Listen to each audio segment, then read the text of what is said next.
বন্ধুরা, এই ভিডিওতে আমি তুলে ধরব বর্তমান আন্তর্জাতিক রাজনীতির পরিপ্রেক্ষিতে আমাদের দেশের প্রধানমন্ত্রী নরেন্দ্র মোদীর এসসিও বৈঠকে যোগদানের তাৎপর্য।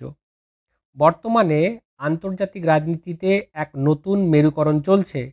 একদিকে পশ্চিমী বিশ্ব, অন্যদিকে উদীয়মান শক্তিগুলো।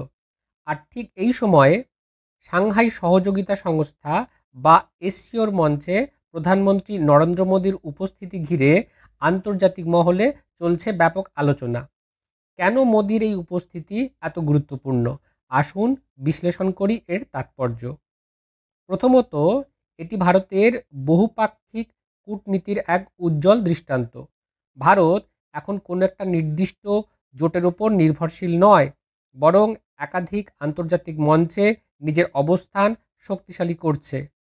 এসসিওতে সক্রিয় অংশগ্রহণ করে ভারত মধ্য এশিয়া এবং ইউরেশিয়ার দেশগুলোর সঙ্গে সম্পর্ক আরও গভীর করার সুযোগ পাচ্ছে। দ্বিতীয়ত এবং সবচেয়ে গুরুত্বপূর্ণ বিষয় হলো চীন ভারত সম্পর্ক। দীর্ঘদিন ধরে লাদাখ সীমান্তে উত্তেজনা বিরাজ করছিল। এমন পরিস্থিতিতে মোদি ও চীনের প্রেসিডেন্ট শি জিনপিংয়ের মধ্যে সরাসরি বৈঠকটি ছিল অত্যন্ত তাৎপর্যপূর্ণ। এই বৈঠক দুই দেশের মধ্যে রাজনৈতিক আলোচনা পুনরায় শুরু করার ইঙ্গিত দেয় এবং সম্পর্ক স্বাভাবিক করার একটি পথ খুলে দেয়। একই সঙ্গে উভয় নেতাই একটি বহুকেন্দ্রিক বিশ্ব এবং বহুকেন্দ্রিক এশিয়ার ধারণার উপর জোর দিয়েছেন। মোদির ভাষণে আরও একটি গুরুত্বপূর্ণ দিক উঠে আসে। তিনি কোনো নির্দিষ্ট দেশের নাম না নিয়েই সন্ত্রাসবাদের বিরুদ্ধে কঠোর অবস্থান তুলে ধরেছেন। তিনি বলেন, সন্ত্রাসবাদ মানবজাতির জন্য সবচেয়ে বড় হুমকি। তিনি আরও বলেন যে এই ধরনের হুমকির বিরুদ্ধে কোনো রকম দ্বিমুখী নীতি বা ডাবল স্ট্যান্ডার্ড রাখা উচিত নয়। এসসিওর মঞ্চে এই বার্তা দেওয়া ভারতকে তার অবস্থান তুলে ধরার একটি শক্তিশালী প্ল্যাটফর্ম দিয়েছে।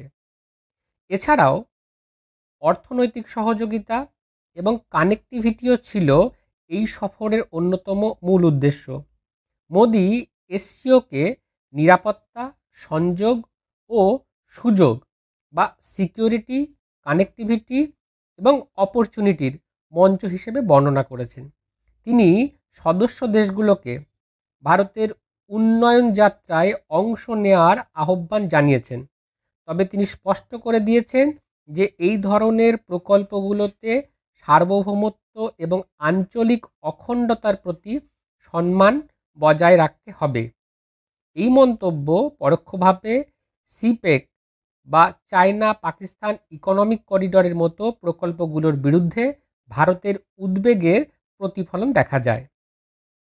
পরিশেষে মোদির এসসিও সফর প্রমাণ করে যে ভারত একটি জটিল ভূ রাজনৈতিক পরিস্থিতিতেও নিজের কৌশলগত অবস্থান বজায় রাখতে সক্ষম।